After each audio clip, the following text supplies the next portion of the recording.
Welcome to ThinkTech Radio's Focus on Asia Tuesday. Today's segment is Asia in Review with your host, international business lawyer David Day.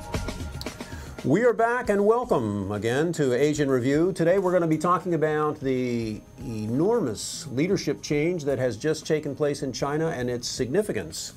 As some of you may know, the 18th Party Congress is now over in Beijing, and as expected, Xi Jinping was formally appointed as the future General Secretary of the Communist Party, and that translates President as to President. And that other voice that you hear is none other than a 3-decade China hand and Beijing, Wuhan, Shanghai executive, Mr. Michael Sacharski, the CEO of Pacific Enterprise Capital. Well, Mike, it's great to have you back on the show again. Well, hi, David. It's great to be back. Thank you.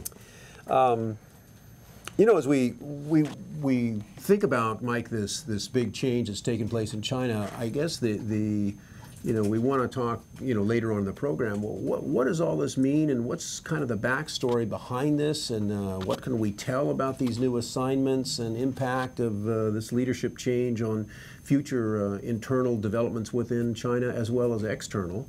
And before we get to all that, how about just give us a quick little summary here? What happened in this 18th Party Congress that you think the listeners ought to know about? Well, actually, the trend was set a little over 5 years ago when Xi Jinping emerged as the heir apparent in waiting. So it was a matter of getting through 5-6 years of waiting without having anything extraordinary happening to derail his... without tripping. Without tripping, yeah. Exactly.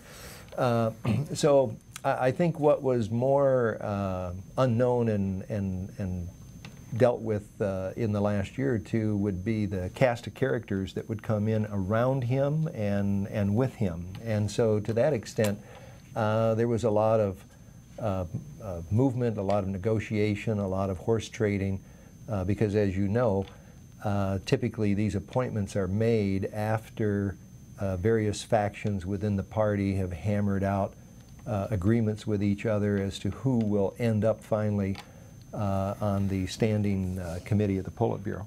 Well, this Politburo comes out and they make a grand appearance, and if we kind of look behind the scenes, I guess we would see, this is not a very transparent process at all to the outside world or outside the party. We don't really know what happens behind the curtain there. I guess to use the American term, there's got to be some, the old historic term that we used to have in the U.S. called reaching across the aisle there, back and forth. What was the shift in the Politburo that happened here? Yeah, that's a good question. The shift, I think, that is most to be noted is the economic plan going forward for China. Because when you look at what Jiang Zemin did in the 10 years that he was the Central Party secretary, throughout the 1990s, China grew substantially, and the export engine that we all know about today took over. Whereas in the last 10 years, there hasn't been as much of that dynamic growth as much as the reemergence, actually, of the state-owned enterprises. And so where there was a lot of agility in the 90s in terms of business and enterprises and so forth, a lot of that came to an end in the first decade of this century. So now the question about what's going on across the aisle and what's the next step? Do we kind of go back and take the playbook from the 90s, or do we use the playbook from the first decade of this century? Yeah, exactly. okay. So that was the issue. Whose playbook are we going to use? Okay, and what are the factions that are in that Politburo? Well, you basically have Jiang Zemin's faction, and then Hu Jintao's faction. If you want to keep score, if you look at the 7 members of the Standing Bureau, of the Politburo, Standing Committee of the Politburo, if you want to keep score, 5 of the 7 are Jiang Zemin people. Okay. So it indicates that his So, faction ladies and gentlemen, this is going to be like an analysis of a U.S. Supreme Court vote here coming up here. So you got 5 of the 7 are Jiang Zemin. Jiang Zemin, and so that's the former leader from the 1980s following 90s. From the 90s following Hu Jintao. I'm sorry, Deng Xiaoping. Deng Xiaoping, right. So the bargaining then was over the future of the economy and how to best treat it, and maybe try and start some new initiatives from some of the things that stalled perhaps during the Hu Jintao years. Okay, so if I add up these members, we got 5 from the vibrant economic era of the 1990s, that is maybe pushing private sector development, 2 members on the Politburo plus Xi Jinping, who knows where he votes, but you got the minority on the state-owned enterprise era from the first decade, right? Well, is that, I mean, not right. I mean, not quite that way, okay. Because the state-owned enterprises also thrived during the 90s. And what I meant earlier about the energy and enterprise is kind of a Chinese word used sort of generally speaking for business activity and so on. So when I'm talking about the energy and enterprise of the 90s, I'm talking about both state-owned enterprises and private enterprise. So it wasn't necessarily one over the other. And some would say there was maybe a more balanced development during the 90s than during the first decade of this century. That's the issue. Again, going back to whose playbook we're going to use, but the conditions, of course, are different today than they were in the 1990s. So it's not like they can use exactly the same playbook. It's going to have to be rewritten, and that's what I think we're going to see over the next year or two, is the rewriting of the playbook for the next 10 years that presumably Xi Jinping will remain as Central Party Secretary. So they're in the process right now of continuing to fill more positions. There's, as you know, March of next year, 2013, is a key time because it's when the annual People's Congress, they have their 2-week meeting, annual meeting in Beijing. And the way the system works, the People's Congress will confirm these appointments. Okay. And so these officials officially take over, so to speak, at that time. And so it's a matter then of filling in the lower ranks between now and March. And so beginning in March, the team will be officially in place, and they'll have work to do to finish that playbook over the next year or so for the remaining 10-year period. What does it mean, Mike, to have 5 members of the Politburo appointed by or loyal to a former General Secretary of the party, Jiang Zemin? Yeah, what does that mean? Well, it means that his power, he's 86 years old, Jiang Zemin. He's 86 years old. And he's somewhat like Deng Xiaoping. You know, when Deng Xiaoping officially retired, I think it was about 1992, a journalist asked Mr. Deng, a young lady, foreign journalist, she said, Mr. Deng, what are you going to do with your time now that you're retired? Are you going to go home and tend the garden, take care of the grandchildren? And he said, my dear, he said, I've retired from my positions, but not from my work. And of course, that meant that he had given up his titles, but in terms of giving up his work, his ongoing work as paramount leader, he thoroughly expected that he would continue to have that influence. And so Jiang Zemin the same way. he gave up his titles, but he didn't necessarily give up his work. So the fact that we've got 5 out of 7 of his people on the new standing committee indicates that his work continues to be felt. His influence. Okay, so that means he's got at least one hand on the controls still. That's right. Okay, okay. What about the shift in the Politburo from 9 members down to 7 as a consequence of this party Congress? What's the significance of that? I think the significance of that is that when it was 9, there was greater competition among factions, and so with the number of factions that existed at that time, 9 indicated that each faction got to have someone representing their interest. Okay. With paring it down to 7, that represents actually a consolidation of power. So you don't have to account to so many factions. The other thing, though, that in a working sense, in a management sense, 7 I think is much more efficient in a management situation than 9. 9 got to be too cumbersome, and that might have been one of the problems during the Hu Jintao period, was that you had 9 chiefs instead of 7. Okay, and so let's talk about one of those 9 that got shifted out. We'll come back after the break and talk about, was the People's Liberation Army, PLA, as I understand it, and maybe you can correct me, but ladies and gentlemen, you'll have to stay tuned to find out Mike's answer. We'll see you after the break.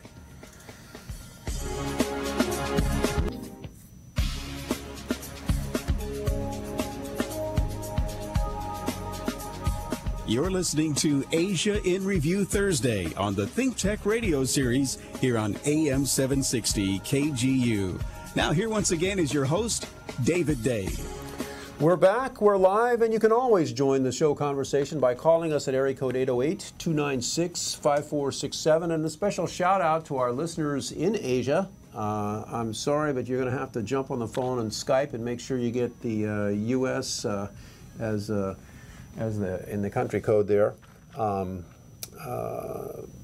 At the break, we were talking about China's leadership change and some of the significant aspects of it. We are right in the midst of a conversation with Michael Sacharski, the CEO of Pacific Enterprise Capital. And as I mentioned at the outset, Mike is a 3-decade China hand, meaning he's lived in China as an American executive for too long, 30 years, something like that.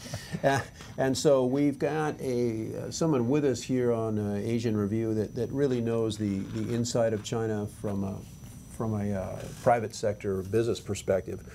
And so right at the break, I was asking Mike about the significance of the downsizing of the Politburo from the last 18th Party Congress that just concluded from 9 members to 7.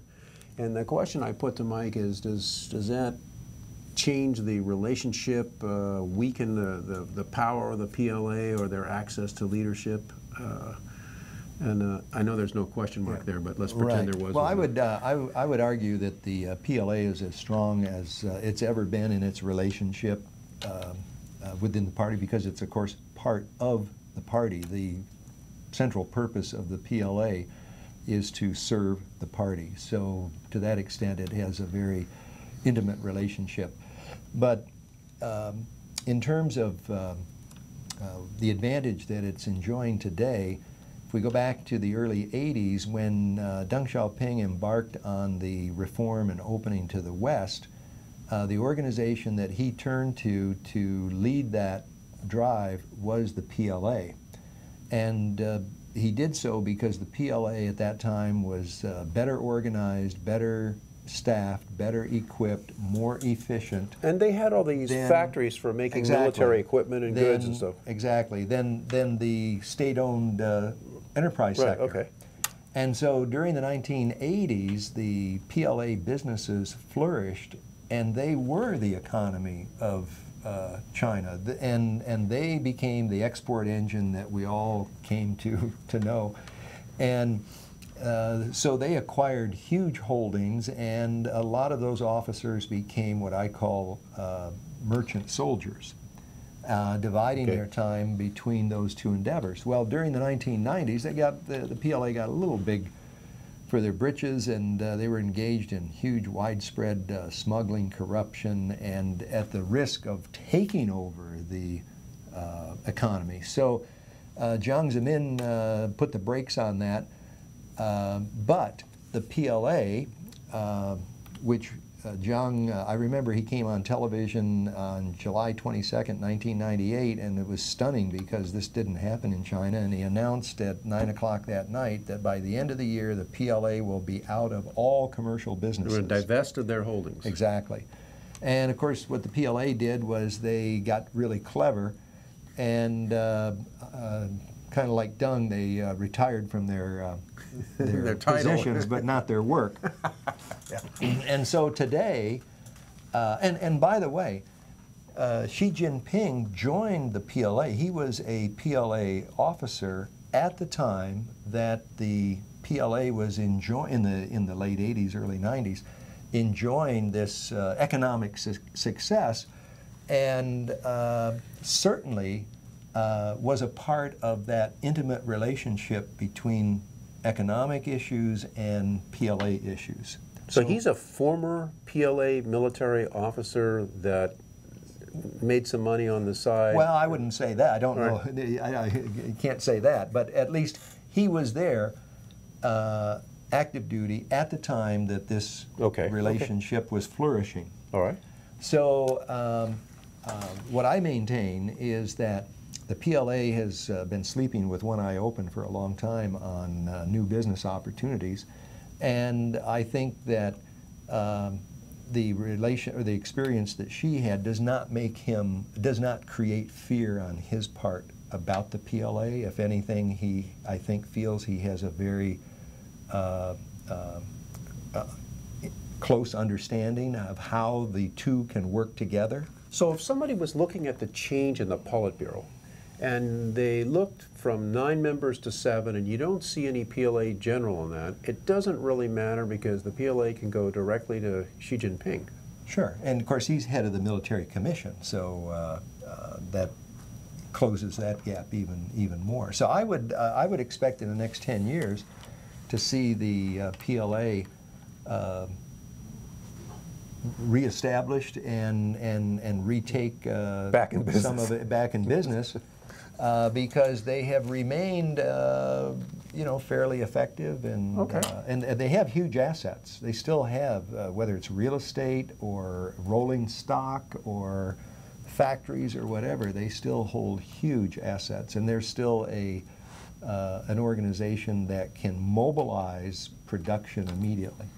Okay, well, Mike, let's do this. Let's shift our discussion now, and kind of back away from the details of what happened with this 18th Party Congress, and come up to the big picture here. And what does this leadership shift mean internally in China, looking forward in the short term here, or even the long term?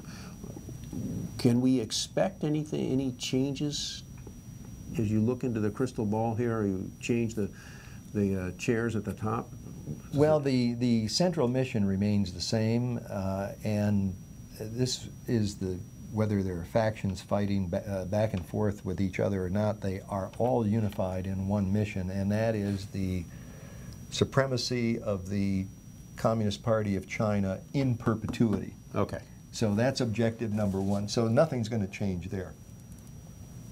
Number two, the leadership, having taken that task, they will imprint their particular style. I think Xi Jinping and Li Keqiang are... No, Li Keqiang is the premier. Premier, so that's like the vice president. Yeah, and they're more personable, I think, than a lot, publicly. The way they speak, the way they appear, and so forth. They can create a more personal relationship with the citizenry at large, visually. Okay, and so... But in terms of substance, it's going to be the same substance. And a lot of my Chinese friends and professionals that I deal with have, I wouldn't say deliberately, but they have kept the bar low as to what they expect. Okay. Okay. And so there's not a expectancy that much will change philosophically. What needs to change is to address these tremendous problems of housing and resource shortages.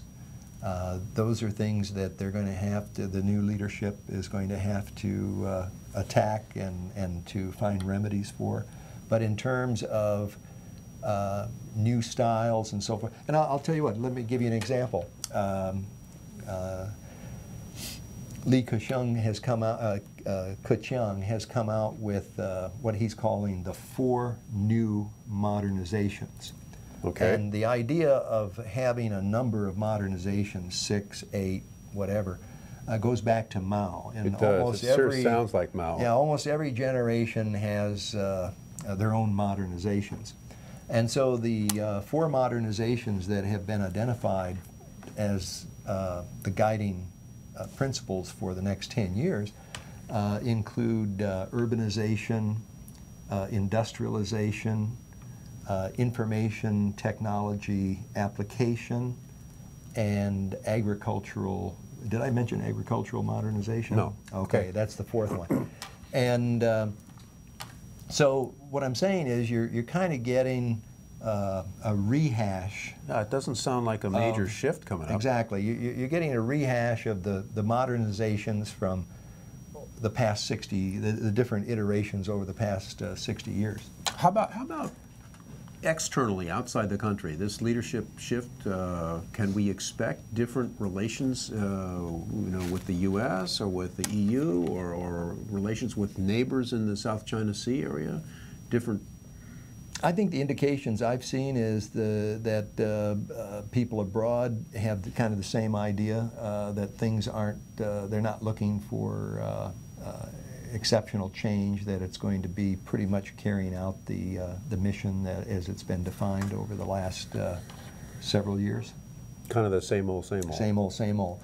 And of course, you've got, however, different situations at home or in the area. You've got the border issues. That's very critical right now with China. And when I'm talking about border issues, we're talking about the territorial disputes with Southeast Asia, with China, or with Japan, right, and potentially with Russia.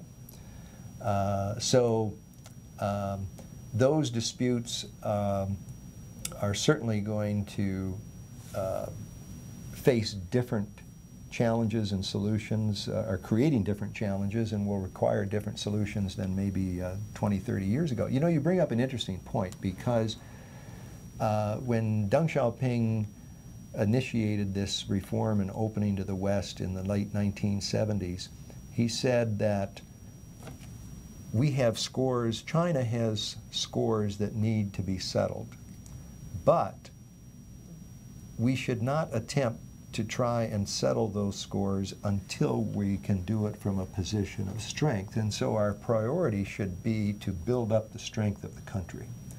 Once that is accomplished, now we can begin to settle address old scores. Okay. Well, the first, and I have a couple of Chinese friends in particular who we've talked about this, and these are friends who are in their late 40s, and they feel that now has come the time for the first set of scores to be settled, which are these traditional border issues. And doesn't this cut against the whole notion of China's peaceful rise?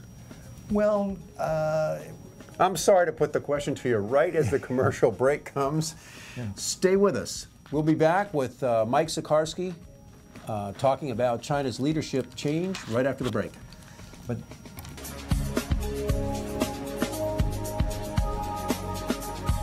You're listening to Asia in Review Thursday on the ThinkTech radio series here on AM 760 KGU. Now here once again is your host, David Day. We are back, we are live, and you can join the conversation by calling us at area code 808-296-5467. You are listening to the Wall Street Business Network with all of our great friends and strategic partners there at KGU 760 AM.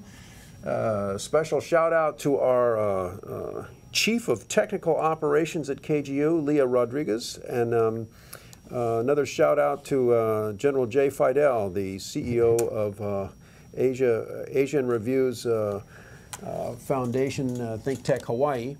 And it's also, we want to pay special tribute, as we try to do so often, to our men and women in uniform all over the world, and those of you listening at the Pacific Command here at Pearl Harbor.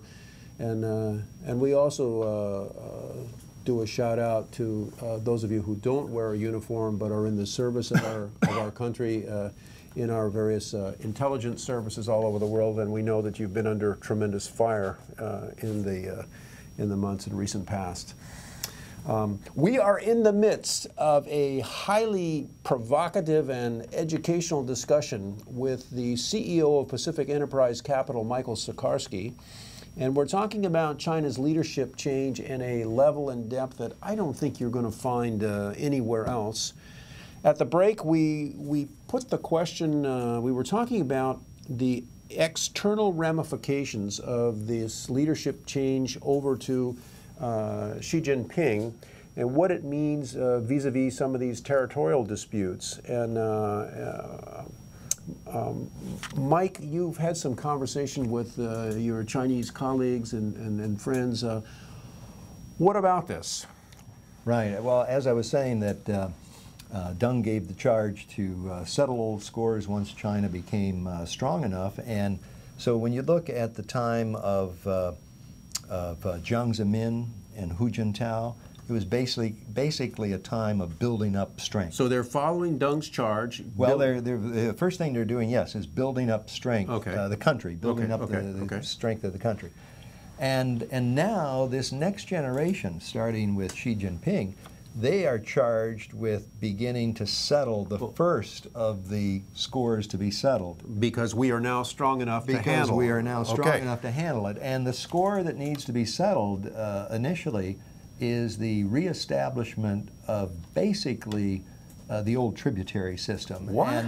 And it's not going to be reestablished at, and work the way it did exactly during imperial powers, but nonetheless, reestablish the tributary system where those states around, immediately around China, which is Central Asia. Central Asia, Southeast Asia. Which is Southeast Asia, Korea. India. Well, not India, but Southeast Korea, parts of, of course, Manchuria, and parts of Russia along the northern border, and then some little tributary, or little states tucked in between Mongolia and so on. Well, anyway, the idea is that the gravity, if you will, that China is the center of gravity for this association of tributary states. Okay. And if we put it in modern terms, we're talking about political, gravitational pull, economic, security, gravitational pull. It was that way in imperial China, but today, of course, it takes a different form. And the thought is that that needs to be as a issue to be readdressed. That China needs to reclaim those special relationships, and that the foreign countries have stood in the, well, first of all, the foreign countries were responsible in China's view for breaking up the tributary system, and they want it back. And now the foreign countries are the obstacle to the reestablishment. Boy, Mike, I have never read this anywhere, and I know this is not your own personal view. This is comes from colleagues that you've talked to. So now the issues facing Xi Jinping that did not face Jiang Zemin and Hu Jintao is that Xi Jinping and his colleagues are now tasked with the responsibility of beginning to redress this issue. So in that way, his administration is going to be faced with different issues than the previous two administrations. And I've had some discussions with my Chinese friends on this, and as one of my friends told me, who's very well established as a middle class, upper middle class Chinese, he said, Mike, when we get down to it, I'm going to be duty bound to support the reestablishment of this system. And that's the settling of the old scores. Exactly. Okay. But he said, I am stressed because I know what the cost could possibly be, and I have a lot, meaning his family and what he has built up as a career. He said, but I have a lot to lose in the pursuit of that objective. All right, hold up one second. To all of our listeners in Vietnam and Japan, if you're following what Mr. Sacharski is saying here, this ought to be a interesting heads up for you that the territorial disputes that you are engaged in are not likely to just evaporate with this new leadership. That there's going to be a new fire put to them, and the fire will be maintained, is what you're really saying, Mike. Absolutely. And so it's not just a matter of natural gas underneath an island somewhere. I mean, that's certainly a big part of it. Okay, all right. That's the conventional wisdom, Right, right? right. We're all going for oil here. Right, right. And so that's what makes it different today, is that in contrast to the imperial period times, now there is natural gas that's needed and other minerals and resources. But the driving underlying force, okay, is the reestablishment of that relationship with those countries around China, and the feeling that until that is reestablished, it cannot hold our heads high or be proud that we have reclaimed what was lost. I would ask this question, and I did ask, and no one was really willing to answer it. Okay, what other scores need to be settled in the future? Wow. If this is score number one, wow, what is perceived to be score number two, number three? I got you. How many more scores are there? Wow. You know, it's interesting that nationally that a country would carry a resentment forward for acts committed, perceived injustices and slights that go back, centuries. Well, I think we're only, in the Chinese way of looking at things, this is a recent event. The loss of this system. Tributary system. Yeah, we're talking about... It's only 500 years ago. Well, no, even less than that. Within the last 100 to 150 years. So that's yesterday. So what you're saying is they're still ticked off at the fact that their tax base got shriveled. Well, something perhaps. Like that. That's a small part. But the tributary system was something that gave symbolic definition to the country and its importance. Sure, the power of China. Yeah. Interesting. You know, one of the other things that came out of this that I noticed came out of this 18th Party Congress was the almost verbatim statements given by the final speech of Hu Jintao, and then the opening speech of the new General Secretary Xi Jinping about corruption. Mm-hmm. And let's shift to that topic, because I noticed today that the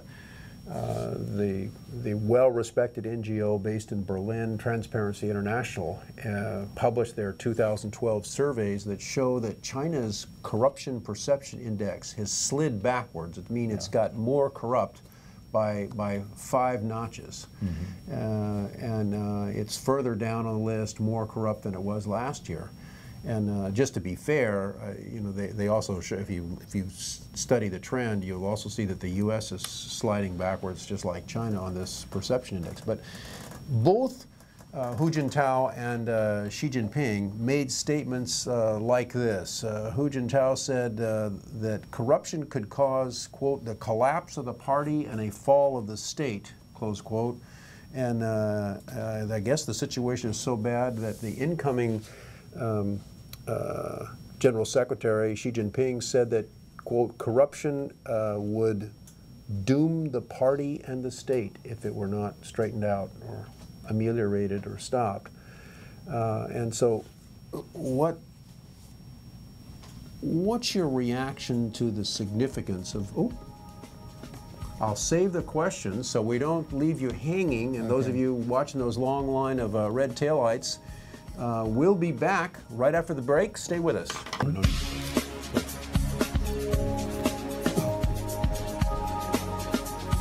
You're listening to Asia in Review Thursday on the ThinkTech radio series here on AM 760 KGU.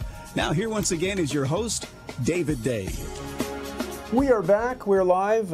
You can join the conversation by calling us at area code 808-296-5467. We're talking about China's leadership change and its impact on the country, on the region, and globally. And our guest this afternoon is Mr. Michael Sacharski, the CEO of Pacific Enterprise Capital. And for our audience, in case you joined us late, Mr. Sacharski has lived in China as an American executive for about 3 decades in various places in the country. And right before the break, we started talking about these kind of dual or mirroring statements that the outgoing General Secretary of the Communist Party, Hu Jintao, made about corruption, and the incoming General Secretary Xi Jinping made about corruption. And just as a kind of a big picture, Mike, what's the situation with corruption in China now? And what's your feeling? Well, I think to pick up on your point, the significance of addressing this as the #1 issue by the outgoing and the incoming indicates the magnitude of this issue. And of course, the party is positioned as the provider of China in terms of the soul of China and the wisdom of China. And so the corruption that permeates throughout the party diminishes this message. It's eating away at their credibility. Absolutely, and it diminishes ruins the message, and as you say, destroys the credibility. And that, in turn, makes it more difficult for the party to manage day to day. So they've got to address this issue. The party is like many other things in China. It can be highly fragmented at times. And even within the party, I have a good friend of mine who used to say the influence of the central party officials goes about as far as the Fifth Ring Road in Beijing, and once you get over that, then it's whatever the local party people want to do. There's been a better effort to try and centralize party discipline across the country, but there are still many pockets of sort of independent party activity, if you will, which then gives rise to this corruption. And the corruption is widespread, and it's insidious, and now it's gotten to the point where the average person's life is substantially affected by this corruption. Okay, we'll come back to that in a minute. I want you to, Mike, you've had the benefit of the long view here, and earlier in the program I mentioned the 2012 Transparency International statistics that are the index that shows that China's slid backwards, become more corrupt over the last year by slid down 5 spaces compared to 5 other countries. And they're way down on the list in terms of their ease of doing business and overall corruption. What's your long view? You know, you've had a long view of China. What's the trend you see in corruption in China?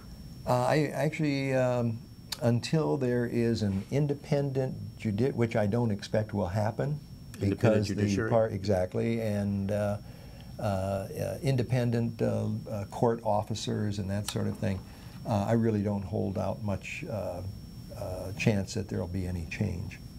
You see the corruption condition fairly stable, or getting better, or improving slowly over this period of time, or getting worse. No, I think it's going to get worse because Has it gotten worse? It has gotten worse. You know, when I first went to China, the corruption there was almost kind of quaint in the sense that it was very simple, and you're talking about minimal amounts of money. We have never, and I'm proud to say we've never consented to doing anything like that, but typically back then I would be asked for $2,500. That seemed to be the going rate.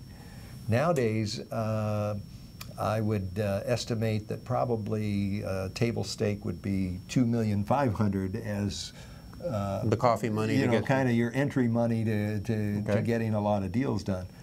And then, of course, it goes up from there. But the reason I think that it's going to get worse is because I don't see any emerging willingness to create the other than just trying to punish people through arrests and trials and so forth. There needs to be a wholesale institutional I think, approach to the problem. These statements that were made at the 18th Party Congress by Hu Jintao and Xi Jinping about corruption are essentially just eyewash. Well, I think a lot of citizens believe that. A lot of citizens I've spoken to do not hold out much hope for that. Okay, now look, if we go back a month or two here in the United States and we whip out the New York Times, there was a expose, an article that really upset the leadership in China, so much so that they banned the New York Times, and that was a disclosure of the #2 chap that running the country, the premier Wen Jiabao. Yeah, Wen Jiabao. Wen Jiabao had family holdings of $2.7 billion. And so, you know, when we come back to these statements by Xi Jinping and Hu Jintao about, you know, corruption has got to be stopped, it's going to compromise the party and collapse the state, it looks like those that are making the statements have already got theirs, and they're preaching abstinence to the lower cadre there in the party. And then there is, coming back to this point that you raised earlier, that the corruption has reached levels in China that it is threatening the ability of the average Chinese citizen to, one, get theirs economically if they stop the practice, and two, even if nothing changes, they've got a life-threatening situation, so that every citizen, this is the point you're making earlier, is now facing health problems because of corruption. That's right. So it's become personalized. Before you could say, well, okay, I know there are corrupt officials, but it really doesn't impact me that much directly. Right. So, okay, I can tolerate it. It isn't hurt. Exactly. But now it's gotten to the point where through this spread of environmental destruction and so on, due in many cases to corrupt land deals, corrupt business deals, that people now are personally being victimized by this corruption. And by victimized, you mean what? Well, that their health is threatened and their very lives are threatened because of the deterioration of their health due to these environmental destructive practices. Example of that is a recent study, I forget the name of the institute, just recently was in the paper about people dying as a result of air pollution with particulate matter in the air. In the Asia region, something like 3.75 million. Right. The projection is that by 2050, and I can cite the source, but I don't have it right in front of me, but by 2050, China will be the leading or the leading cause of premature death in China will be from environmental degradation, infection, degradation, and that it will be the highest rate anywhere in the country, anywhere in the world. And that environmental degradation that's causing those deaths is a product of it's a corruption that occurs within the the regulations, not following whatever environmental regulations there are, payoffs. Well, confiscating land, and, which is corrupt, confiscating land, building polluting or environmental destructive enterprises on that land. So I think at one point people thought initially it was a byproduct of corruption, this degradation, but it's no longer a byproduct. It's now something that the product.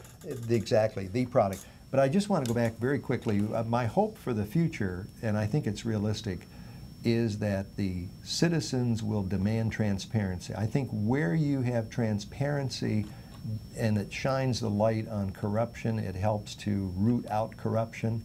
And so I think the citizens of China have the ability to demand that transparency and maybe bring a stop to this march of corruption. And maybe this effect of the attack on the health personally will assist in causing that demand for transparency and in shining the light to take place. You know, you look at this disclosure of the family holdings of Wen Jiabao at 2.7 billion. Well, if you multiply that out with the various princelings throughout China, that means that the corruption money is not available to do the repair work on the economy that's needed. Right. Michael Sacharski, fabulous discussion on the leadership change that has just taken place in China and its ramifications. Well, David, thank you very much. It's been wonderful to have you, and drive safely. We'll see you next week.